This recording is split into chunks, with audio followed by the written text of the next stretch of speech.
Hello बच्चों, let's read the question. The question says the correct statement regarding the following energy diagrams. तो energy diagrams हमें दिए हुए हैं, उसके बेसिस पे हमें बताना है कि कौन सा हमारे अकॉर्डिंग करेक्ट ऑप्शन होगा.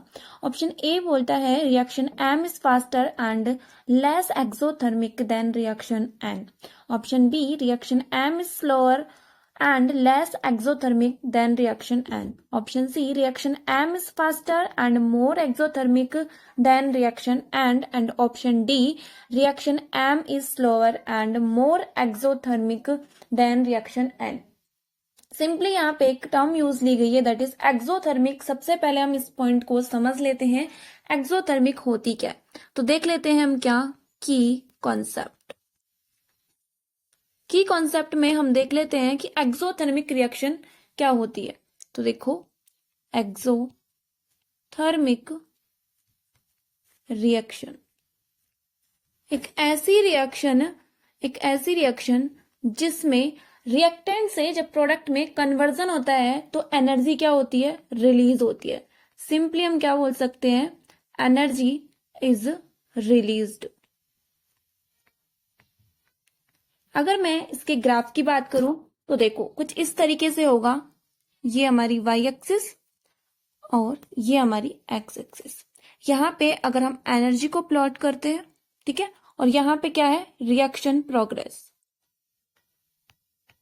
ठीक है, या फिर रेट ऑफ रिएक्शन भी आप बोल सकते हो. अगर हमारे रिएक्टेंट की कंसंट्रेशन या रिएक्टेंट की जो एनर्जी है ये है, इसको मैंने बोला आर, ठीक है. तो जैसे ही ये प्रोडक्ट में कन्वर्ट होगा तो प्रोडक्ट में कुछ इस तरीके से कन्वर्ट होगा, राइट. और ये एनर्जी किसकी हो गई, हमारे प्रोडक्ट की.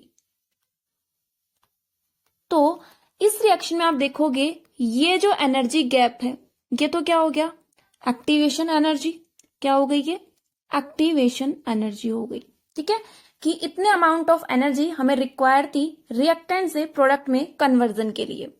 सेकेंड थिंग, यहां पे देखोगे कि रिएक्टेंट की एनर्जी लेवल ये था और प्रोडक्ट की एनर्जी लेवल हमें ये मिला. दैट मीन्स ये जो एनर्जी है, ये जो एनर्जी गैप है, ये क्या हो गई हमारे पास, रिलीज्ड एनर्जी हो गई. क्या हो गई, रिलीज्ड एनर्जी हो गई. तो ये कौन सी रिएक्शन हो गई, इस रिएक्शन में एनर्जी सिंस रिलीज हो रही है, दैट मीन्स ये एक एक्सोथर्मिक रिएक्शन है. अब आते हैं हम क्वेश्चन पर. क्वेश्चन में देखो ये जो आपके पास ग्राफ एन वाला दिया है, इसमें रिएक्टेंट की कंसंट्रेशन कुछ ये है और प्रोडक्ट की ये है. दैट मीन्स यहां पर हमें इतने अमाउंट में एनर्जी क्या मिली, हमें रिलीज्ड मिली, राइट. बट इस केस में, एम के केस में आप देखोगे कि यहां पे ये जो रिएक्टेंट की कंसंट्रेशन थी और ये जो प्रोडक्ट की कंसंट्रेशन है जो हमें मिली है, इसके बीच में जो ये गैप है ना बहुत कम है. दैट मीन्स रिएक्शन एन क्या होगा, ये आपके पास मोर एक्सोथर्मिक होगा. क्या होगा, मोर एक्सोथर्मिक होगा. और ये क्या होगा, लेस होगा. तो यहां पे देखो ऑप्शन ए है कि रिएक्शन जो आपके पास एम वाला है, ये जो रिएक्शन है ये फास्टर होगी, नहीं, ये फास्टर नहीं होगी, ठीक है.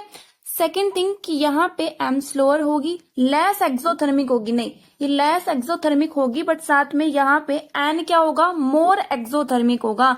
दैट मीन्स ये हमारे पास क्या होगा, करेक्ट आंसर होगा.